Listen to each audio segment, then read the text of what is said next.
नमस्कार दर्शक बंधु आपण समस्त को मो चैनल को पुणी थे स्वागत करुचे। दर्शक बंधु आज हूँ 12 तारीख 12 फेब्रुआरी बुधवार। आज कुंभ संक्रांति सहित माघ पूर्णिमा भी पड़ुअछि। आपण कहतु दर्शक बंधु संक्रांति सहित पूर्णिमा केते सुंदर सुजोगटी। जदि आपण माने दुईटी लवंगर एही चमत्कारी उपाय कर दियंती आपणकर टंका जनित समस्या निश्चय दूर हब एवं आपणकर मनस्कामना जदि पूर्ण हेउनाही एही उपायटी आपण माने आजिर दिन में निश्चय कर दियंतु।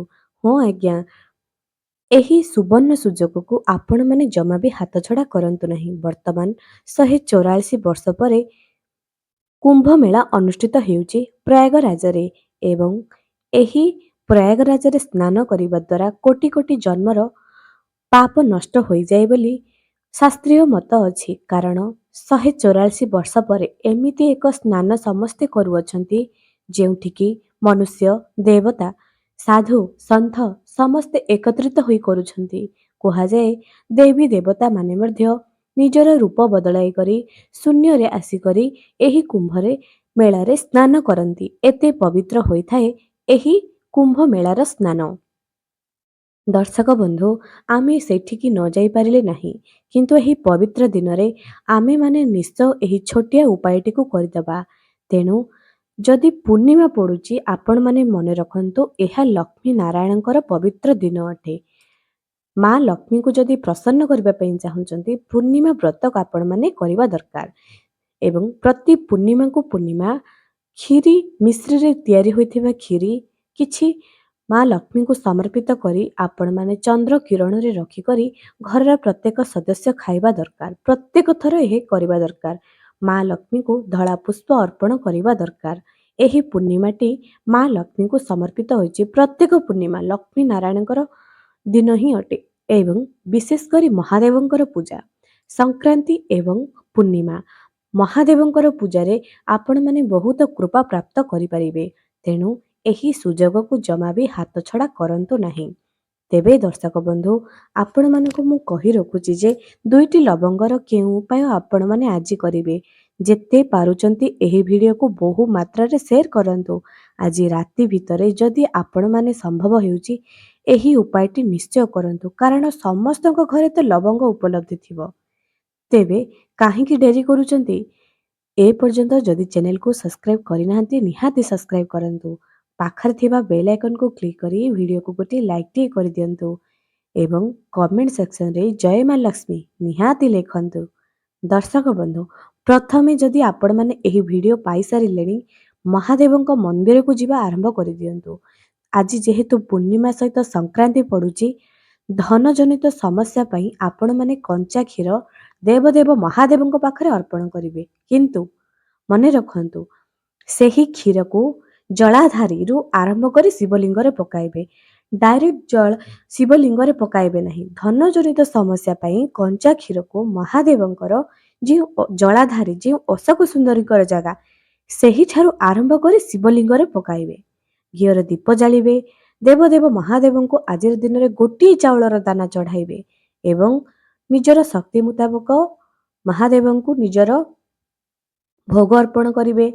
फूल अर्पण करिवे। दीप धूप दे महादेव सम्मुख रे बसी महादेवंकर स्तुति वंदना जहाँ भी आपण को आसुची करिवे। किंतु मने रखंतु प्रत्येक पूर्णिमा प्रत्येक संक्रांति अमावास्या रे महादेव को पूजा करने जमा भी भूलिबे नहीं।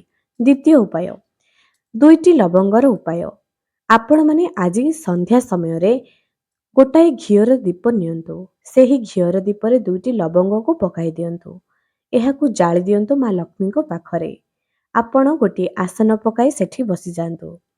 महालक्ष्मीकर कनकधारा स्तोत्रम श्री सूक्तम किंबा महालक्ष्मीकर कौनसी गायत्री मंत्र किंबा महालक्ष्मीकर मंत्र जहाँ भी आपण को आसुची ताहा महालक्ष्मी सम्मुख रे गाइबा आरंभ कर दियंतु जे पर्यंत से दीप न लिभिछि।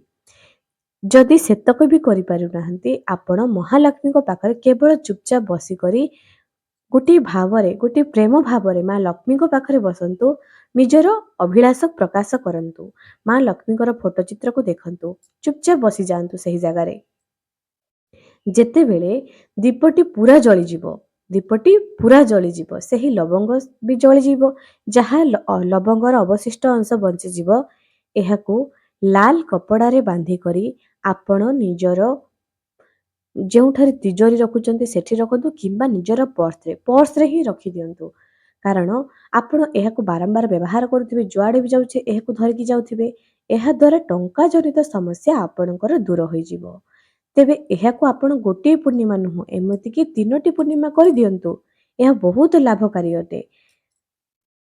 ଏମିତି କରିବା ଦ୍ୱାରା ମା ଲକ୍ଷ୍ମୀଙ୍କର କୃପା ଆପଣଙ୍କ ଉପରେ ପ୍ରାପ୍ତ କରିପାରିବ।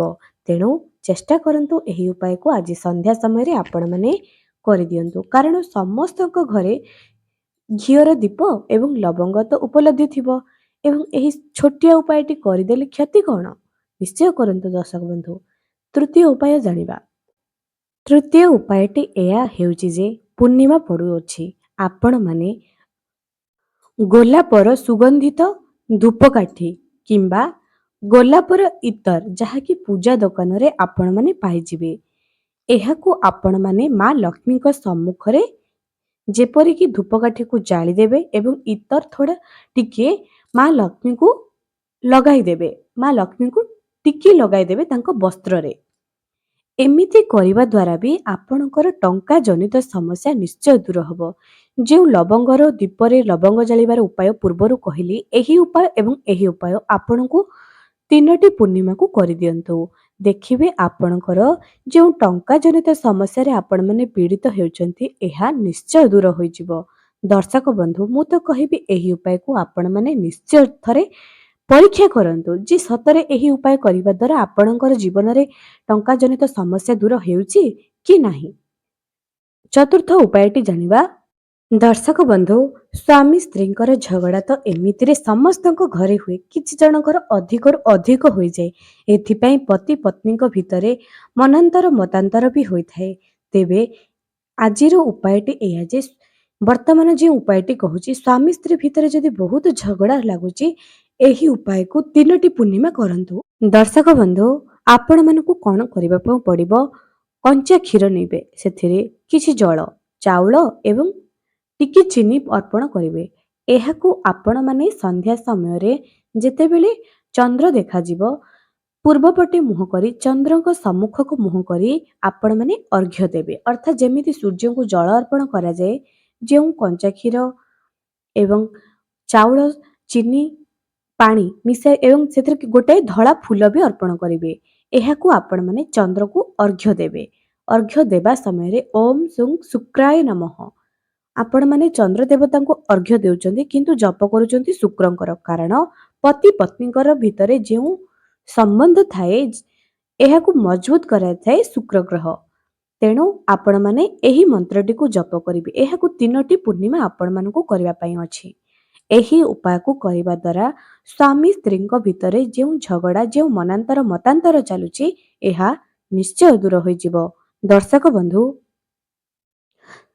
ଯେମିତି ଏହି ଜଳଟିକୁ ଆପଣମାନେ ଚନ୍ଦ୍ର ଦେବତାଙ୍କୁ ଅର୍ପଣ କଲେ, ଠିକ୍ ଏହି ଉପାୟକୁ ଆପଣମାନେ ପିପଲ ଗଛରେ, ଓସ୍ତ ଗଛରେ ଅର୍ପଣ କରନ୍ତୁ। ଓସ୍ତ ଗଛରେ ସମସ୍ତ ଦେବୀ ଦେବତା ପିତୃଲୋକ ବାସ କରନ୍ତି। ଏହାକୁ ଅର୍ପଣ କରିବା ଦ୍ୱାରା ଆପଣଙ୍କର ଘରର କ୍ଲେଶ, ଦୁଃଖ, ଦାରିଦ୍ର୍ୟ ଏସବୁ ନଷ୍ଟ ହୋଇଯାଏ।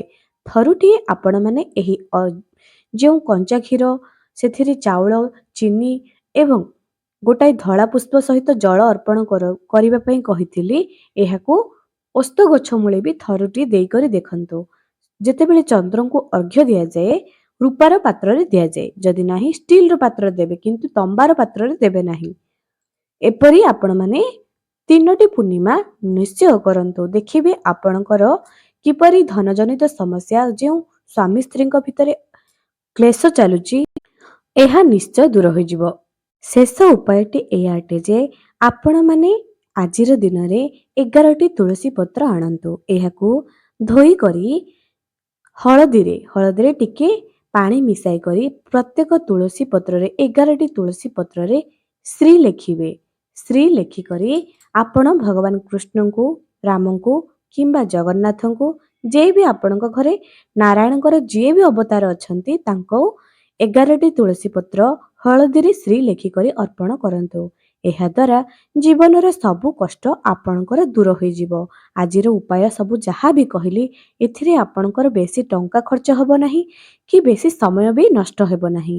ତେଣୁ ନିଜର ମୂଲ୍ୟବାନ ସମୟରୁ କିଛି ସମୟ ବାହାର କରି ଏହି ଉପାୟ ସବୁ ନିଜ ଜୀବନରେ ଆପଣମାନେ ନିଶ୍ଚୟ କରନ୍ତୁ। ଦେଖିବେ ଆପଣଙ୍କର ସମସ୍ୟା ନିଶ୍ଚୟ ଦୂର ହେବ। ଆଜି ପାଇଁ ରହିଲି, ପୁଣି ଦେଖା ହେବ ଆଗାମୀ ଏକ ସୁନ୍ଦର ଭିଡ଼ିଓରେ। ଏହି ଭିଡ଼ିଓକୁ ଯେତେ ପାରୁଛନ୍ତି ସେତେ ମାତ୍ରାରେ ସେୟାର କରନ୍ତୁ। ଅନ୍ୟମାନେ ବି ଏହାର କାମରେ ଲଗାଇ ପାରିବେ।